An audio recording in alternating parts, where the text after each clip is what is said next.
Está começando pela TV Novo Tempo mais um programa Evidências, sempre em busca de fatos que comprovem a veracidade histórica da Bíblia Sagrada.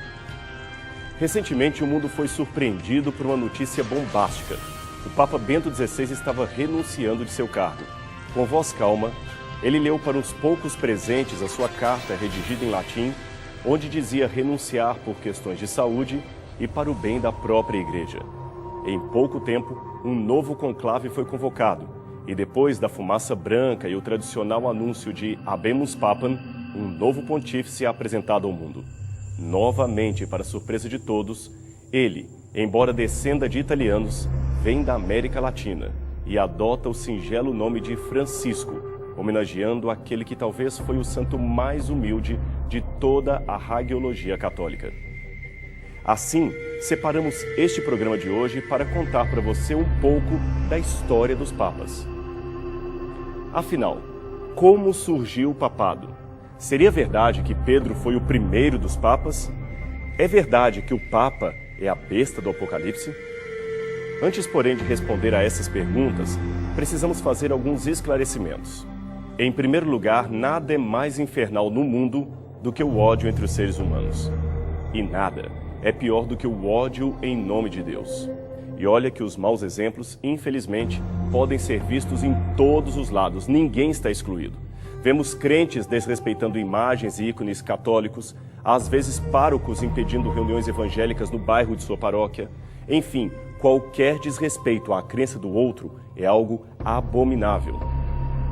Nós que nos dizemos religiosos, devemos, acima de tudo, aprender a discordar com classe e respeito e, juntamente com isso, ter claro se nossas convicções religiosas são de fato baseados em elementos concretos ou em crendice, tradição ou achismo. Com base nessas observações, eu preciso apenas acrescentar uma coisa para você. Respeito não significa silêncio ou concórdia em tudo que o outro diz. Portanto, se alguns amigos católicos talvez se surpreenderem com o que vamos revelar neste programa, sugiro apenas que investiguem os fatos e vejam a procedência ou não daquilo que vamos dizer aqui. Voltando, pois, à questão papal, a versão tradicional do catolicismo afirma que o apóstolo Pedro teria sido o primeiro papa.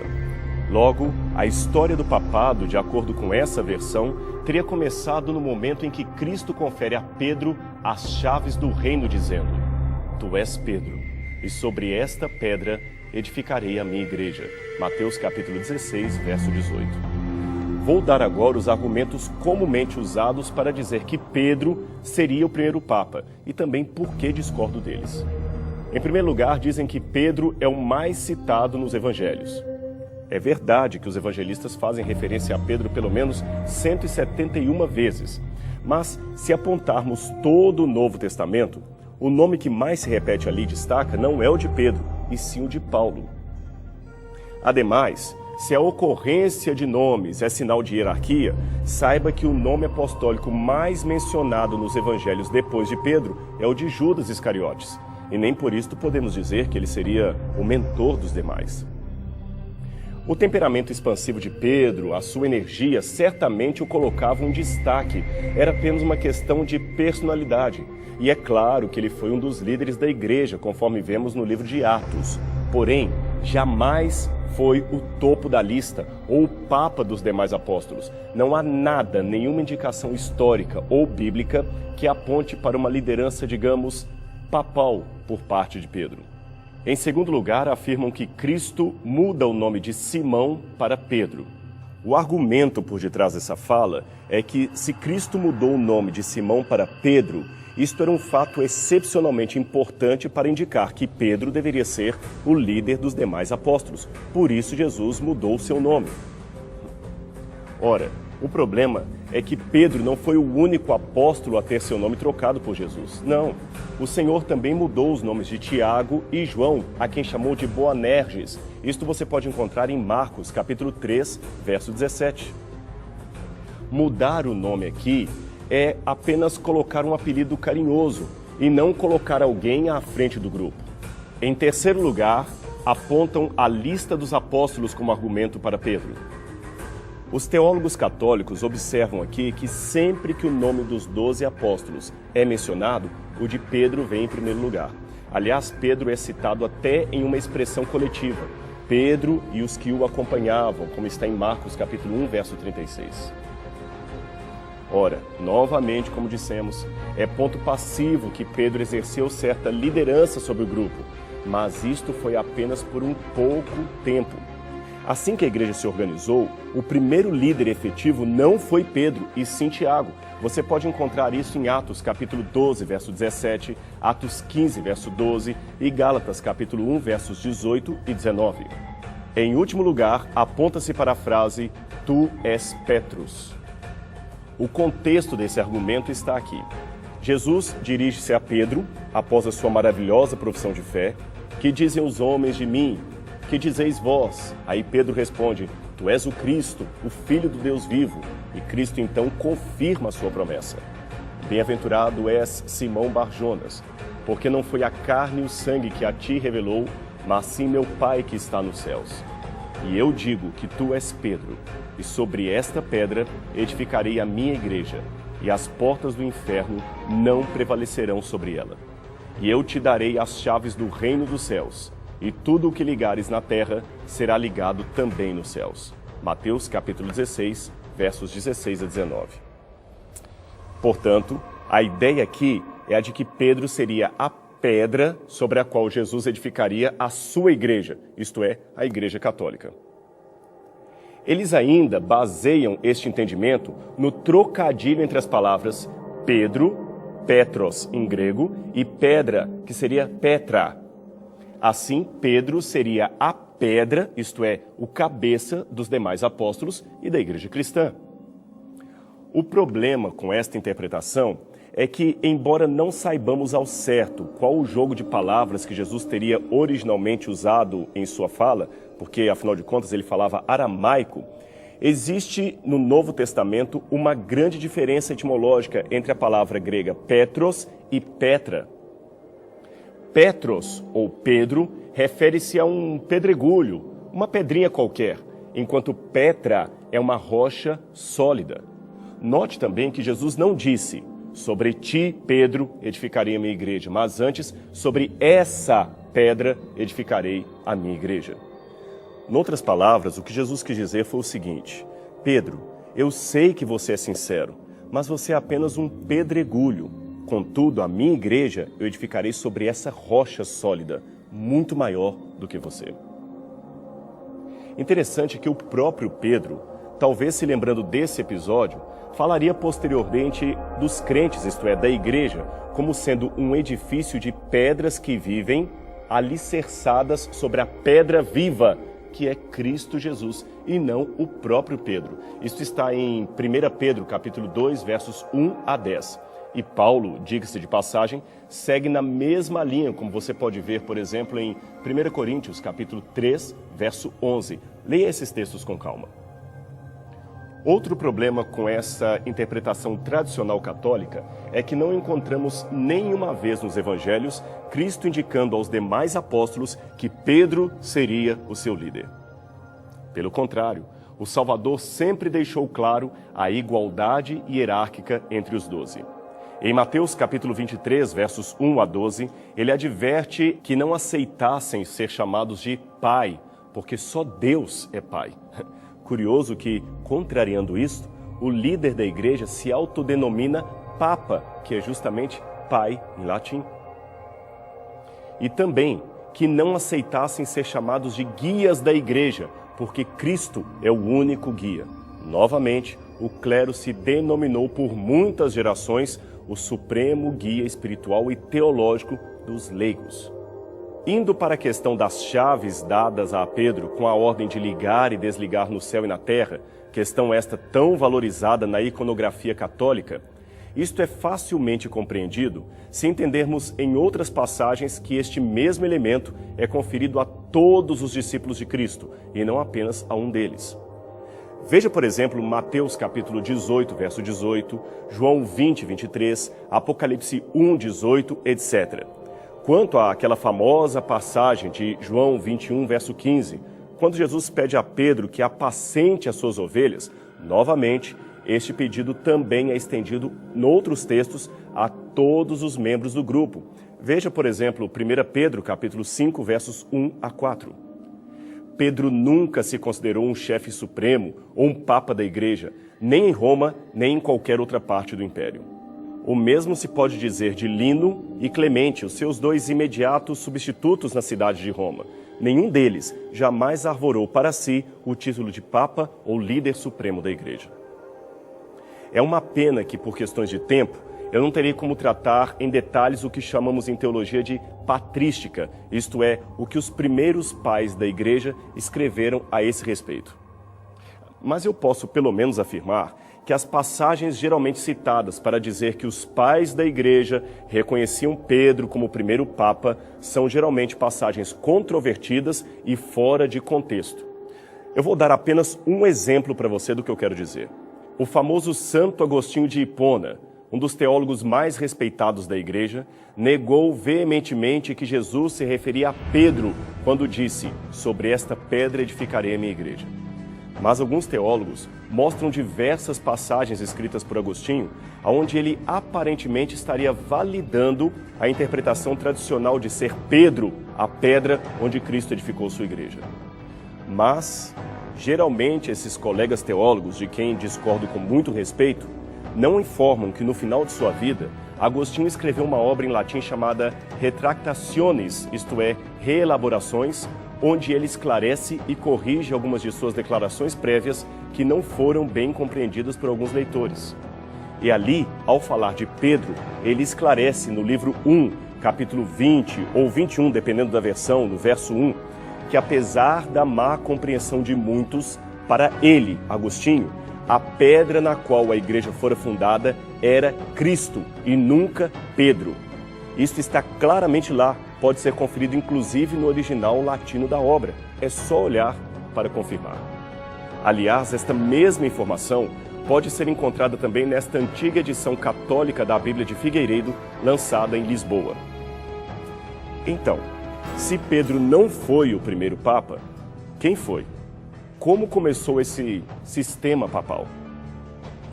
No segundo século depois de Cristo, a igreja estava mais organizada e começou a haver mais destaque para líderes locais, geralmente anciãos que cuidavam de uma pequena congregação de fiéis. O respeito adquirido por esses líderes era proporcional ao tamanho da cidade onde a sua congregação estava localizada. Então criou-se com o tempo uma hierarquia entre os anciãos ou líderes locais e os mais respeitados eram aqueles, é claro, que tinham uma cidade maior. Esses passaram a ser mais reconhecidos. Eles foram então chamados de episcopos, um termo grego que literalmente quer dizer aquele que vigia sobre os demais. Este termo, episcopos, já aparecia umas 5 vezes no Novo Testamento, mas com um sentido bem diferente daquele adquirido posteriormente. De episcopos veio a palavra bispo, que usamos até hoje. Agora raciocine comigo. Como dissemos, quanto maior a cidade, maior respeito teria o bispo que cuidava da igreja local, certo? E qual seria a maior cidade daquele tempo do Império? A cidade de Roma, é claro. Então era de se esperar que o bispo de Roma teria maior destaque do que os demais. Sendo assim, quando em 475 de nossa era, o Império Romano Ocidental caiu nas mãos dos bárbaros, a cidade de Roma tornou-se então o reduto inicial das tribos invasoras que dividiram o reino entre si. Ocorre que muitos desses povos invasores, como os germânicos que conquistaram primeiramente a região fronteiriça do rio Reno, eles tinham sido contactados previamente por missionários cristãos, pregadores especialmente da Capadócia, e estes bárbaros haviam se tornado conversos ou pelo menos simpatizantes do cristianismo. Com isto em mente, eles pouparam a instituição cristã e até lhe deram certa autonomia. Agora, é importante dizer que entre o século II que mencionei anteriormente e estas invasões bárbaras, houve, entre uma coisa e outra, no IV século, a marcante figura deste imperador. Seu nome, Constantino o Grande, o homem que unificou a Igreja e o Estado imperial. Como parte de uma grandiosa estratégia política, Constantino parou de perseguir os cristãos, deu salário para os bispos da igreja, financiou a construção de basílicas e, pretensamente, afirmou ter se convertido a Cristo. Segundo ele, a cruz de Jesus aparecera como um sol durante uma caminhada para uma batalha, e o próprio Cristo lhe deu o sinal da vitória. In hoc signo vinces, teria dito Cristo, que em latim quer dizer, sob este símbolo vencerás. Então uma mescla de simbolismo cristão e romano começou agora a aparecer em todas as partes do império. Decretos e mais decretos favorecendo o cristianismo foram expedidos. A igreja agora já não era apenas católica, isto é, universal. Ela passara a ser católica, apostólica, romana. E o bispo de Roma era o que mais ganhava com esta situação. Ele, aliás, não tardou em pleitear e conseguir mais e mais destaque sobre os demais bispos da igreja. Houve uma luta acirrada entre os patriarcas para determinar qual teria a autoridade e a hegemonia sobre os demais. Vários fatores contribuíram para que tal posição ficasse com o bispo de Roma. O seu sucesso em resistir a várias heresias e movimentos deu-lhe uma alta reputação de ortodoxia, enquanto várias facções contendentes de várias partes do império frequentemente apelavam para o bispo de Roma para decidir sobre as suas dissidências teológicas. Já no final do segundo século, o bispo de Roma queria fazer valer a sua supremacia a qualquer custo. Um exemplo disto é o que fez Victor I. Ele orientou as igrejas orientais a celebrarem a Páscoa nos domingos. Não sendo atendido, tratou de excomungar os cristãos desobedientes. Depois disto, a partir do quarto século, o recurso a Mateus 16, 16 a 19, se tornou cada vez mais frequente para fortalecer a supremacia do bispo de Roma, que, a partir de então, passou a ter exclusivamente o título de Papa. Assim, no ano 380 d.C., o imperador Teodósio proclamou o catolicismo religião oficial de Roma. E esse imperador deu tanta força ao Papa que ele mesmo foi, ironia das ironias, excomungado pelo bispo de Roma e obrigado a curvar-se perante as suas exigências. Às vésperas da morte de Teodósio, o Estado romano pela primeira vez reconheceu a existência de uma instituição cujo poderio superava a força do império, e vários imperadores seguintes confirmaram o mesmo ofício. Então, para completar os rumos dos bons ventos políticos, a Igreja foi a única instituição do Império Ocidental capaz de sobreviver à ocupação germânica, que mencionei anteriormente. Finalmente, em meados do VIII século, em meio a uma grande contenda política, o Papa apresentou um documento chamado Constitutum Donatio Constantini, ou Doação de Constantino. Neste documento, o imperador Constantino havia supostamente passado para o Papa Silvestre I e todos os demais papas os seus títulos, as suas heranças, as suas terras, tudo o que ele possuía. O papado, então, seria oficialmente herdeiro do imperador Constantino. Embora hoje a maior parte dos historiadores considerem este documento falso, na época ele convenceu. E Roma católica, passou a ser dona de grandes extensões de terra em toda a Itália. Parte dessas terras é hoje o Estado do Vaticano. Estado, aliás, que foi devolvido à Sé Católica por ordem de Mussolini em 1929. Eu disse devolvido porque em 1798 o Papa Pio VI foi preso por ordem de Napoleão Bonaparte e a Igreja perdeu temporariamente os seus títulos de propriedade.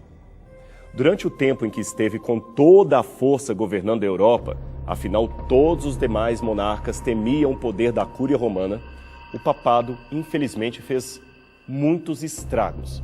Estragos estes que coincidem com profecias bíblicas acerca da apostasia e da chegada de um certo anticristo. Esse anticristo é representado em Apocalipse 13 como sendo uma besta fera, isto é, um monstro simbólico que surge do mar. Este poder, de acordo com o apóstolo Paulo, seria revelado em conjunto com a grande apostasia do povo de Deus. Isso está em 2 Tessalonicenses, capítulo 2, verso 3. Como esta é uma palavra pouco usada, deixe-me perguntar, você sabe o que é apostasia? Deixe-me definir o termo. Apostasia é uma palavra grega que vem da mesma raiz de apostasium, e ela quer dizer, segundo o dicionário, separação, divórcio, quebra de acordo. Assim, segundo o apóstolo Paulo, uma grande separação ou quebra de acordo aconteceria no futuro do cristianismo. E junto com isto, viria o anticristo. Você pode encontrar esta definição em várias passagens da Bíblia, como 1 João capítulo 2, verso 18, 1 João capítulo 2, verso 22, 1 João novamente capítulo 4, verso 3 e 2 João capítulo 1, verso 7. Todas essas passagens falam da vinda e da obra do anticristo. Novamente, a palavra anticristo é outro termo grego que significa aquele que opõe a Cristo, usurpando, tomando o lugar de Cristo. Um estudo sistemático da Bíblia e da interpretação mais antiga das profecias apocalípticas mostra que os cristãos primitivos sempre entenderam que este anticristo seria uma união perigosa entre a Igreja e o Império Romano. O que antes era oposto a Cristo, agora usurpa o seu lugar. Esta é a definição de anticristo. Ora, se a Bíblia diz que a rocha é Cristo, e a Igreja diz que Pedro é a rocha e os demais papas, você vê aí um exemplo de um homem tomando o lugar do mestre. Isto sim seria uma quebra de acordo conforme aquela profetizada por Paulo. Aliás, não é à toa que no documento de doação de Constantino, que já mencionamos, o Papa ali é chamado de Vicarius Filii Dei, isto é, o substituto do Filho de Deus, aquele que está no lugar do Filho de Deus. Uma outra passagem muito forte para mim é Daniel capítulo 7, 25. Ali diz que esse futuro poder também cuidaria em mudar os tempos, isto é, os calendários, e a lei de Deus, pois foi justamente isto que Roma fez, tanto em sua fase pagã quanto em sua fase papal. Ela criou uma espécie de calendário universal, fazendo com que os calendários bíblicos baseados na agricultura, na astronomia e nas festas religiosas fosse quase esquecido. Veja os meses do ano como os temos hoje. Eles são quase todos homenagens a imperadores romanos, como Júlio e Agosto, a Júlio César e Augusto, ou também a deuses romanos, como Marte, Março, e Janus, Janeiro. O mês de setembro, que lembra o número 7, passou nas mudanças romanas a ser o mês 9. O mês de outubro, que lembra o número 8, passou a ser o mês 10. Novembro e dezembro, que lembram respectivamente os números 9 e 10, passaram a ser os meses 11 e 12. Assim foi nas reformas julianas, feitas por Júlio César, e depois nas reformas gregorianas, feitas pelo Papa Gregório em 1582. A Páscoa, que no calendário bíblico era celebrada no dia 14 de Nissan, passou a ser fixada no domingo seguinte à lua cheia após o equinócio primaveril do hemisfério norte. Isto apenas para acomodar no mesmo calendário eclesiástico as festas religiosas católicas e as festas pagãs de Baco, o deus romano do vinho, festas estas que deram origem ao carnaval. O mitraísmo, uma religião importante com seu principal culto ao deus Sol, também chamado de Solis Invictus, entrou com força na igreja, graças ao papado, e mesclou a figura de Cristo com a de um deus pagão. Veja esse relevo do deus Sol, extraído de antigas termas romanas. Agora, compare-o com esta imagem de Cristo encontrada numa igreja espanhola do século VII. Neste contexto, o Papa ainda assumiu para si o título anteriormente pertencente ao imperador e que era um título pagão de honra ao imperador como sacerdote do deus Mitras, o deus Sol. Esse título era Pontifex Maximus, ou Sumo Pontífice. Significa o principal construtor de pontes entre os homens e o deus Sol. Curiosamente, o mesmo título hoje largamente usado pelo Papa, que também é chamado de Sumo Pontífice. Não é à toa que a Igreja justamente institui como dia de guarda, o dia de feriado cristão, o dia do Sol, dies solis, dia que, aliás, veio em lugar do sábado bíblico. e dia que foi também rebatizado com o nome de Dies Domini, ou Domenicus, que quer dizer domingo, ou dia do Senhor. Agora, na Bíblia, o dia do Senhor não é o domingo, e sim o sábado. O domingo foi colocado no lugar do dia de guarda prescrito na Bíblia. Veja novamente esse detalhe. No calendário bíblico, o sábado é chamado de sétimo dia da semana, mas a cultura eclesiástica fez do domingo o sétimo dia. É por isso que, contraditoriamente falando, o domingo encerra o chamado fim de semana. Mas veja que estranho, o dia seguinte é chamado de segunda-feira e não de primeira-feira. Com isso em mente, nós podemos passar para a segunda parte da profecia de Daniel, capítulo 7, verso 25.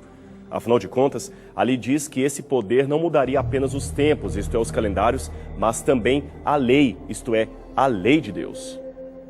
Agora, pegue em sua casa uma Bíblia católica, e abra qualquer Bíblia católica, protestante que seja, em Êxodo capítulo 20.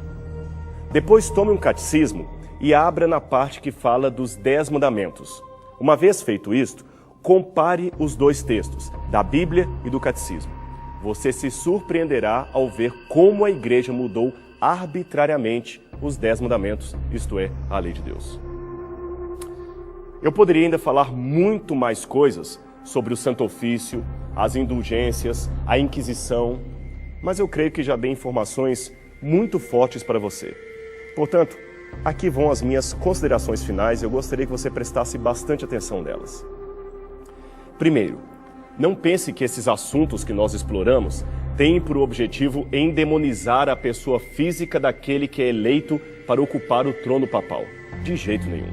Certamente houve papas sinceros, devotos a Deus e papas desonestos, assim como existem também pastores verdadeiros e charlatães usando o mesmo título de pastor. O ponto aqui não é atacar a imagem de uma pessoa, mas expor com fatos históricos, bíblicos e proféticos as discrepâncias teológicas do regime chamado regime papal. E neste ponto, talvez você se surpreenda com o que eu vou dizer. Não confie prontamente no que eu estou dizendo. Isto mesmo. Essas informações que você recebeu foram dadas com o fim de que você investigue por si mesmo os fatos e conclua a respeito do que está por detrás do maior sistema eclesiástico do mundo, se ele é mesmo um sistema bíblico ou se está cumprindo o papel do anticristo predito na Bíblia. E com relação às pessoas que estão na Igreja Católica, deixe-me dizer que eu mesmo fui católico. E eu me ofendo profundamente quando um protestante ou evangélico sugere que eu só me converti quando abandonei o catolicismo. Isto simplesmente não procede. Preste atenção no que vou dizer para você. Eu era um católico muito bem convertido, tão convertido como hoje. O que os adventistas fizeram foi apenas dar-me a chance de conhecer verdades acerca do Deus que eu já amava e não sabia. E como eu, certamente há milhares, eu diria milhões de outros sinceros na Igreja Católica. A Igreja de Deus não pode se limitar aos contornos da minha própria religião, isto é, não são apenas os da minha religião que serão salvos. Antes, a Igreja de Deus é formada por sinceros de todos os credos e até por pessoas que não estão em credo algum. Eu tenho muitos amigos católicos cuja sinceridade espiritual eu jamais poderia negar. Eu não consigo sequer supor a ideia de chegar ao céu e não encontrar ali irmãos católicos como Madre Teresa de Calcutá, Irmã Dulce ou Francisco de Assis. Se esse pessoal tão caridoso e altruísta não foi verdadeiramente cristão, quem é que foi? Mas de uma coisa eu sei, a menos que haja duas verdades, e não há, eu tenho muitas vezes que optar entre o que diz a Bíblia e o que ensinam as bulas papais. E entre ambos, meus amigos, eu prefiro ficar com a Bíblia. Foi por essa razão que resolvi compartilhar com muita franqueza, mas ao mesmo tempo com muito respeito estes fatos para você, para que você tome por si mesmo uma decisão ao lado da verdade. Pense com carinho a respeito do que eu falei. Ore a Deus. Seja fiel ao que diz a palavra de Deus. E a gente se encontra novamente aqui, tá bem? Semana que vem, na TV Novo Tempo, para mais um programa Evidências. Até lá!